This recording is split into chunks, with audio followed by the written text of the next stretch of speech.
Hey there, and welcome to today's episode. And inside this training, I'm going to be diving into how to deal with an unsupportive spouse or an unsupportive partner.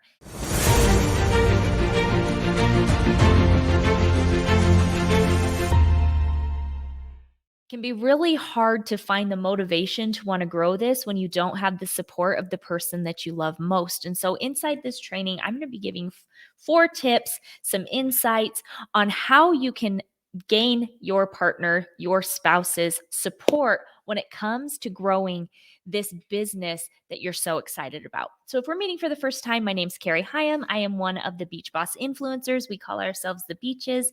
And here at Beach Boss Influencers, we help network marketers like you make more money in less time leveraging social media and automation.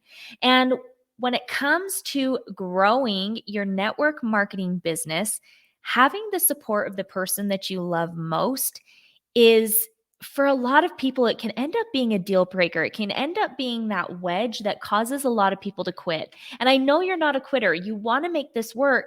And you also want, you're probably wondering, like, why doesn't my spouse see this the way that I do?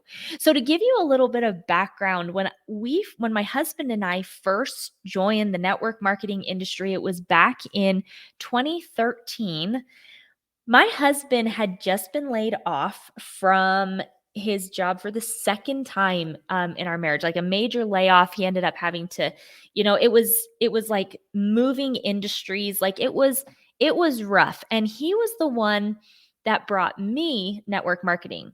Now, a little bit of background on me. I grew up in a household where my dad was really good at sales. He was a very successful businessman. And I remember multiple times he brought home a different MLM. He brought home a different network marketing business, and he would get my mom really excited, and they would go out and they would start building. And my dad did not have a problem recruiting people. In multiple companies that he was in, he recruited a lot of people. He started making really good money. And then, through no fault of his own, things that happen, right? Uh it ended up not working out for them. In one of the, like, to give you an example, one of the companies that he was with, it used to be private, it sold and went public.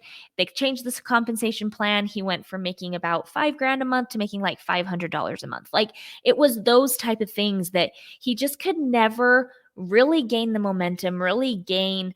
He just kind of got slapped around a little bit. He wasn't really good at, like, choosing the right opportunities either, right? He had a lot to learn when it came to the industry. Well, after it happened two or three times when I was growing up, and I just watched my dad put all of this energy into it. It ended up not working out, and I just made the decision, no way, I'm not doing one of those. Keep them away. Like, we're not doing one of those things. So when my husband brought me network marketing, it was actually Brandy Shaver, one of the other beach bosses, that brought us network marketing. When he came home and said, like, Brandy got a hold of me, she wants to show me something, I immediately knew, like, my antennas were up, and I was just like, I know that this is one of those network marketing things. And I was just like, no, like, we're not doing it. I was not supportive. I was like, absolutely not. We are not doing this. Fast forward a few days, he sat down with her, he got all the information, and he came and he brought it home to me. And I remember being, like, so mad, so mad. I was so unsupportive, but I saw one thing, and something that my husband did that really kind of, like, changed how I viewed the industry in that moment. And I can't promise that it will work for you, but it's something that's worth a try. This very first thing is to have an open discussion, right? So if you've been in the industry for a little bit, maybe your husband has said things, maybe he's just kind of been passive aggressive, or your spouse or your partner, right? The majority of the people that I talk to, it's usually women, right? And your husband is the one that's not very supportive. A lot of times, what I've found in coaching, uh, you know, thousands of people over the last few years, is that most of the time it's fear based. It's fear that is causing your spouse to be unsupportive. And sometimes it comes out as that fear. Like, when you think of fear, it's like fight, flight, or freeze. That's what happens, and that's what's happening to your spouse. A lot of times it will show up as anger, sometimes it will show up as sadness, sometimes it will show up as like disconnection. And we need to address the fear. We need to address the elephant that's in the room. Otherwise, you're going to drive a wedge between you and that person that you care about the most. So, tip number 1, it worked for me. Having like a sit down heart to heart. My husband sat down with me. He told me where he was at. So, he had been laid off twice, 2 times. I mean, he had gone to school, spent a whole bunch of money to get into the dental field. He did like full mouth restorations. He was the one that like the dentist would send him his stuff and he would do it and then send it back to the dentist. So that's what he did. And he had like this big dream that he wanted to do. He ended up being laid off. And then, he got started working for a very well-known package delivery company. Ended up massive layoff, like he was done. And he was so low. He was at the point where I don't want to say like he was depressed, but it was like borderline depression, like multiple people not believing in him, not seeing that he was, worth having as an employee. And it really rocked his ego. It really rocked who he was as a man. I didn't really see it until we sat down and we had that conversation and I saw that spark in his eyes. He was excited.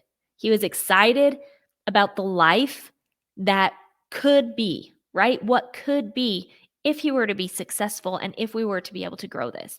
So it was funny because sitting down and having that conversation, I went from being so anti network marketing to not only agreeing that he could do it, but telling him that I would grow it with him because I wanted him so badly to be to be able to quit the job that he was in at that moment that he absolutely hated. It was soul sucking to him to be able to come home to be that stay at home dad. Like I caught the vision. So if you haven't had that conversation with your spouse yet or with your partner, that is step 1. And I'm sure it's fear that's holding you back from doing it. And it really just starts with like, "Hun, can we have," and this is how he started it. This is how he started the conversation. And I want you to use it if you haven't had that conversation with your spouse yet. And it is, "Listen, I want to talk to you about something that's really important to me. It's really kind of bugging me.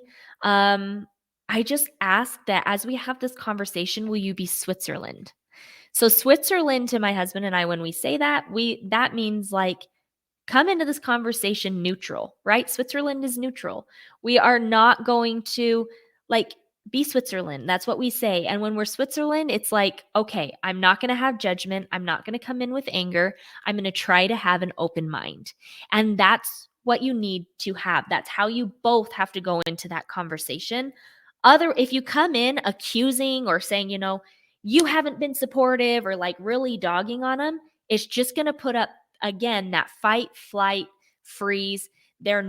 You're probably going to be met back with one of those 3. In order for us to have conversations of growth, there can't be any judgment. It has to be fully open communication, and you need to be prepared for whatever that your spouse or your partner is going to say. The second tip that I have for you is make time for that person. So what I've found, and this is especially true for me, even when like I got started in launching Beach Boss, when you're launching a company, when you're launching a network marketing team, anytime you're launching something new, it's a lot of man hours that go into it, right? It can be very easy to get sucked into what you're building and into the vision of what you're creating. And as entrepreneurs, it can be really easy for us to put our business ahead of those people that we care about because we think short-term sacrifice for long-term gain. However, when we're sacrificing the people that care about us the most, they feel it the most. And again, it drives a wedge between you and him or you and her because they feel like you're putting your business ahead of them. So what I do and what my husband and I do anytime we're launching something new, anytime we're going into full-on building mode, we make time for each other in the calendar. And I'm going to be blatantly honest. I mean, there's no holding back here. There were times when we were growing our team, when we were launching new companies, launching new things, we actually scheduled sex in our calendar. That's what we had to do because I love him. I care about him. I want that connection. And when you're an entrepreneur and you're focused on something else, if you don't have it in the calendar, it probably isn't going to happen. Now, this might not work for you, right? And I'll tell you what, I hated looking in the calendar and seeing, like, oh my gosh, I can't believe that I'm having to schedule this, right?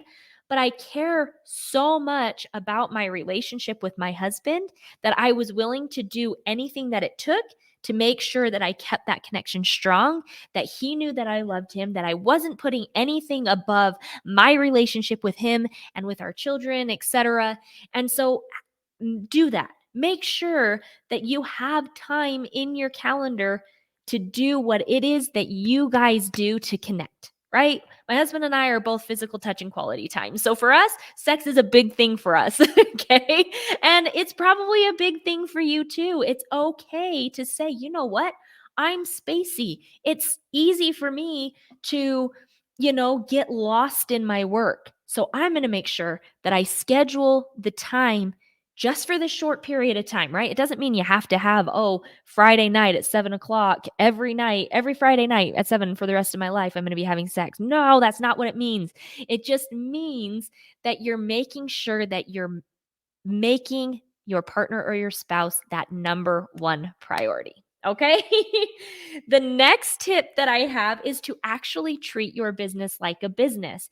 If this is something that you're serious about, it means that you're going to have to put hours into it, right? And if your spouse or your partner doesn't see you taking it seriously, they see you canceling meetings or not showing up or not doing training or not doing the things that a business owner would need to do to find success, they're not going to have any faith that this is going to work, right? You can't expect your spouse to believe in you and your spouse to, full on 100% support you when they're seeing is money go out the door, probably from like auto ships and from investing in trainings and stuff, and they're not seeing you actually putting in the work to make it happen.